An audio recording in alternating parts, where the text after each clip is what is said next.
Hello, viewers. Welcome to the Home Economics Show, now called the Life Coach Show, where we create the standard.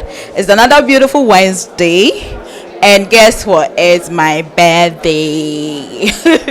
Yes. Today we are going to talk to one of my favorite persons in the area of research and academia.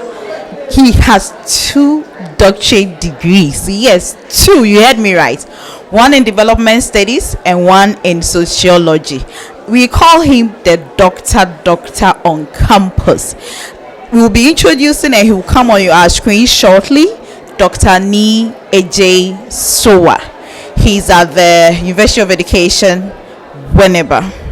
He'll be talking to us today about his research interest, what he has been up to, and then give us guidelines on what we can do in the fight and in the management of climate change.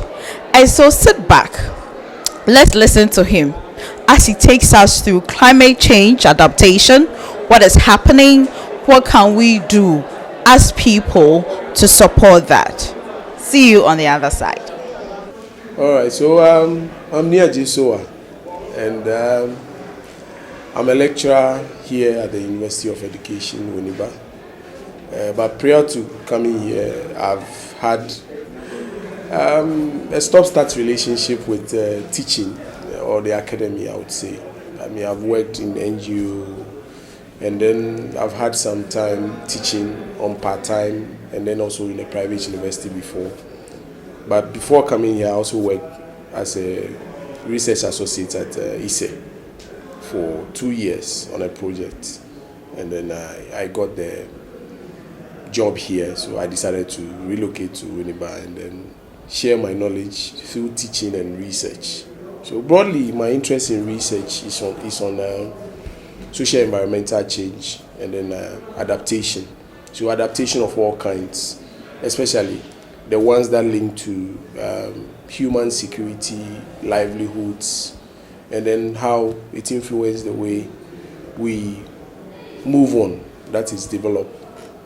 So generally, I have interest in climate change adaptation, looking at how climate variability impacts and climate change in general affects communities. And my emphasis in my research has always been on context-specific factors. And I've always maintained, and anything I write, I make sure I bring it clearly that context matter. That is the environment you find yourself, the cultural circumstances, the economic circumstances influence how you adapt to whatever changes you are experiencing. So currently, I have done a lot of things on climate change adaptation, and then I also look at the gendered impacts, how gendered factors, gender-based factors, as well as residential status, that is whether you are an indigene or you are a settler, influence your ability to use resources located within your immediate environment to tackle the effects of climate change. And when I talk about the effect, I'm talking about the degree of exposure, to what extent are people exposed. I'm also talking about the sensitivity levels, to what extent are you sensitive to any change that happens within your environment as a result of climate-induced factors. So weather changes, a long period of drought, flooding, and all that. So I have a steep interest in that. And then I'm looking at also one of the important things about adaptation is your adaptive capacity. That is, what do you have within yourself? So your economic variables are important here. What kind of work do you have? Is your work sensitive to climate factors? What kind of connections do you have that can help you escape the impact or the difficulties that arise from climate-induced factors? So generally, that's where my research interest is.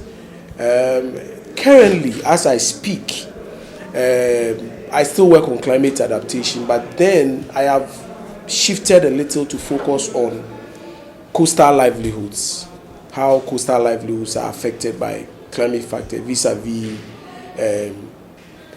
increasing sea level rise, increasing temperature on the sea surface, and how it's affecting spawning and availability of fish, so fish stock and all that. And this research I'm doing currently, I'm doing it with some colleagues here at Winneba, and then others at Cape Coast University. Then broadly, what now I am focusing, so let's go back to the research I spoke about the coastal livelihood. That focused more on the close season fishing and how this close season fishing is going to help address some of the challenges the fisher folks are facing.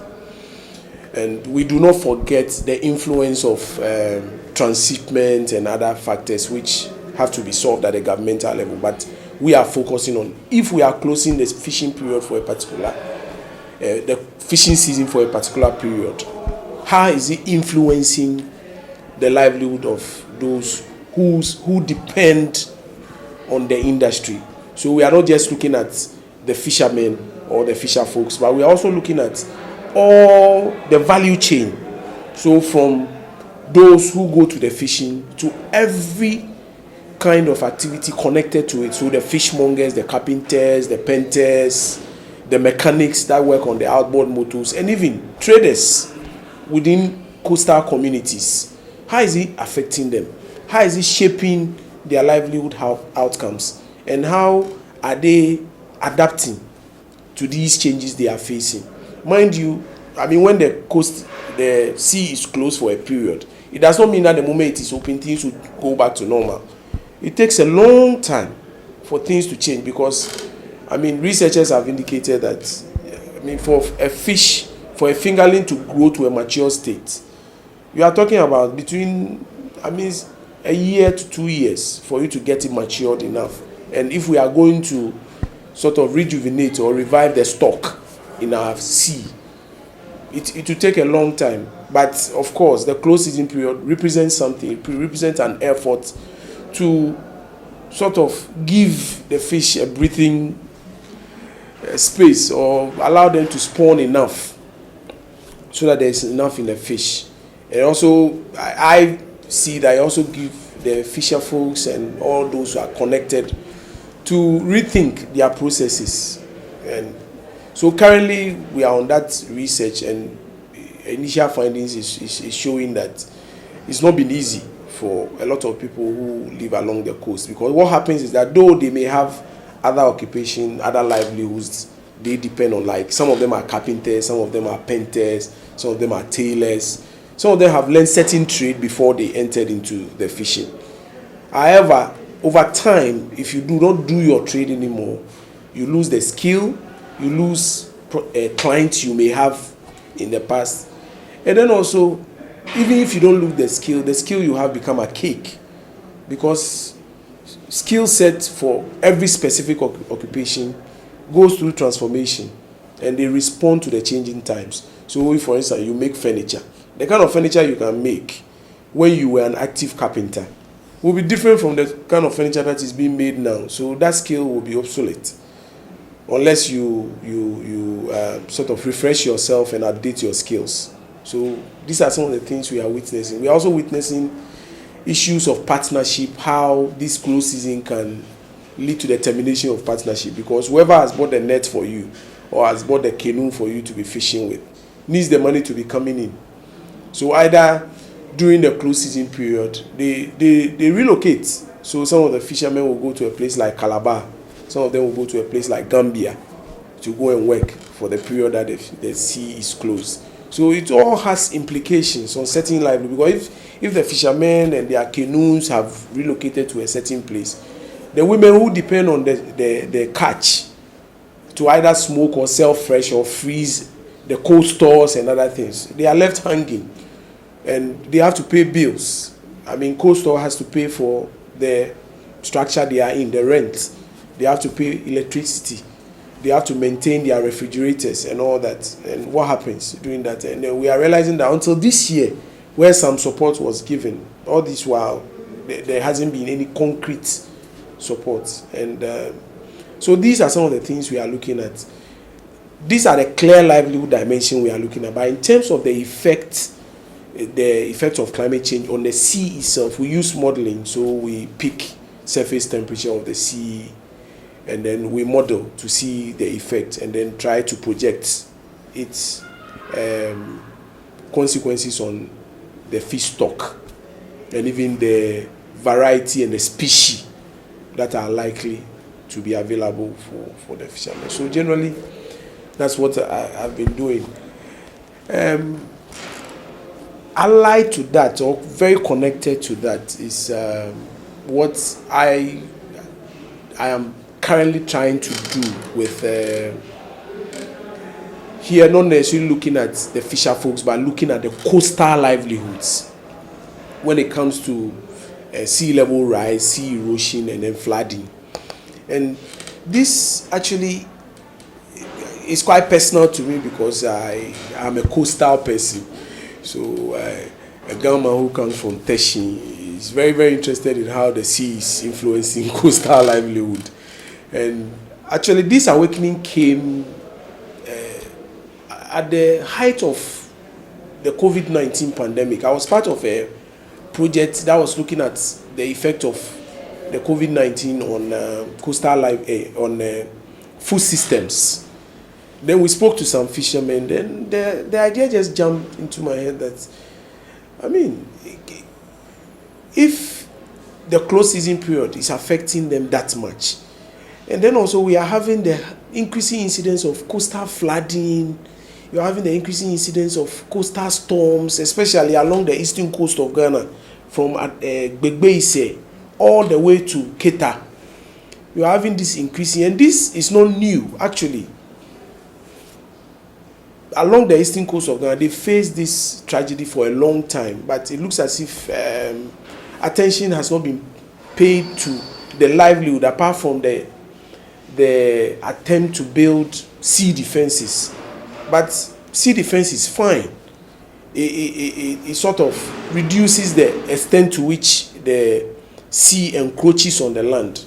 But the effect on livelihoods are not really sort of focused on to find sustainable ways of addressing it. Because when you look at the way, the nature of coastal towns and coastal habitats, they are always shifting because the sea keeps coming close, and the effect comes in varied forms. Talk about migration.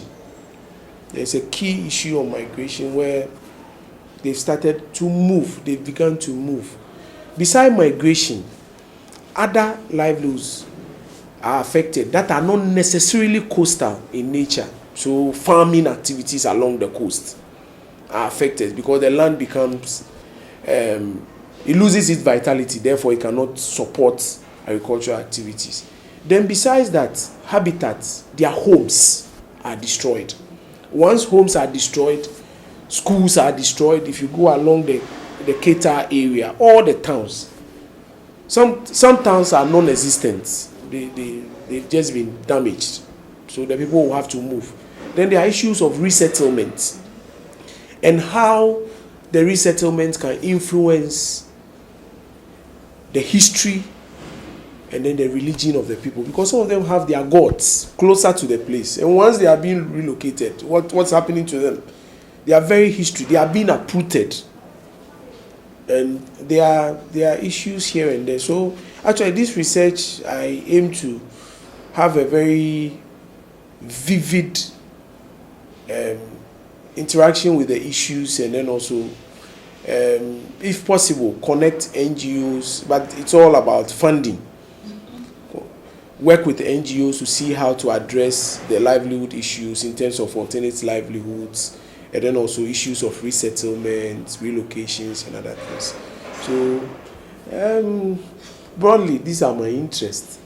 There are other interests that. So what can we do to help individuals as you seek for the funding and? I think in terms of support and assistance, one of the key things is training and retraining of people, because to change your livelihood, it means that you have to learn new skills.